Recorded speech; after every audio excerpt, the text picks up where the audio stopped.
Tetulina kutya bitiisa naye tetulina kutya.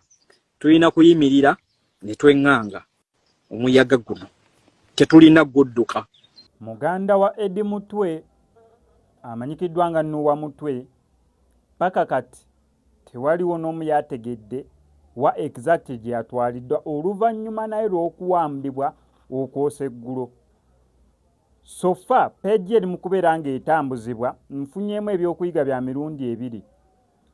Peegi ye waliwo ali mu kubeera ng'agirwaninga ye nga Nuuwa Mutwe yamaze dde okubeera ng'akwatibwa bagamba yawambiddwa kubanga ntamanyi mayitirege naye basoose genda wa ankowe ne bamukwata ne bamunyangalaza bamaze okubeera nga bamunyangalaza ne bamubuuza Nuuwa Mutwe gyali bw'atyo naye okusinziira mu yabadde atidde musajja wattu ndowooza alinga nze temutawana nakunkuba gwe nsonga n'okunsongamu obeera weemalidde maanyigo nze nga ndi mutiitiizi n'okunsongamu obeera omaze nze oŋŋamba bugambi okitegeera nze oŋŋamba bugambi kati ne anko wa Nuuwa Mutwe naye musajja wattu bwe bamutaddeeko empingu ne bamubuuza Nuuwa Mutwe gyali bw'atyo n'abatwala eggombe gye bali mu kubeera nga bawangalira n'amubalaga era bw'atyo n'awambibwa ne batwalibwa mu destination etanaaba kubeera ng'emanyikwa.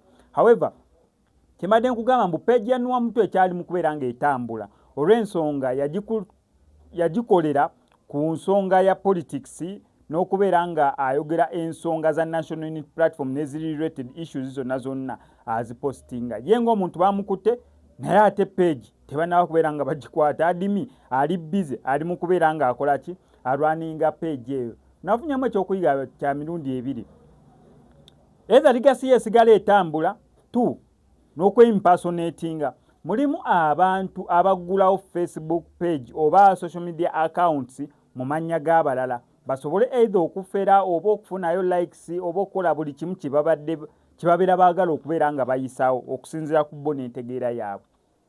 Muganda wange ojja kugwa mu mbi z'omuntu nga tezibadde zizo.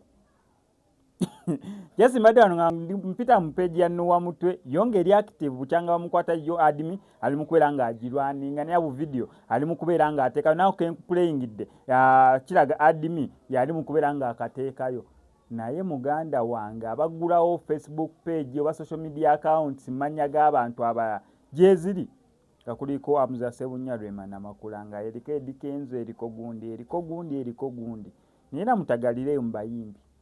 Lwaki zino za politicians zo temuziggulawo bajja gifollowinga bakunyangalaza bakuba emigga egitabadde gijjo mu bitiibwa eby'ekitalo naye ng'ensonga nkulu nnyo ey'okubeera nti Eddie Mutwe yamala weeks eziwererako oluvannyuma n'ategerekekwa waali era n'atwalibwa mu kooti kati ng'amanyikiddwa waali nti ali mu kkomera. Nuuwa Mutwe tenakubeera nga ategerekeka waliwo omulala gwe batadde nera omu ku gwe bakwata ne Eddie Mutwe naye bamutadde embeera gy'ayogera nayo nzibu ddala ku ebyo by'amusizzamu. Ono kwasa Max Media ndasigala nku updates gwe kyonna okola subscribing and notification bell ebisigadde obitulekere.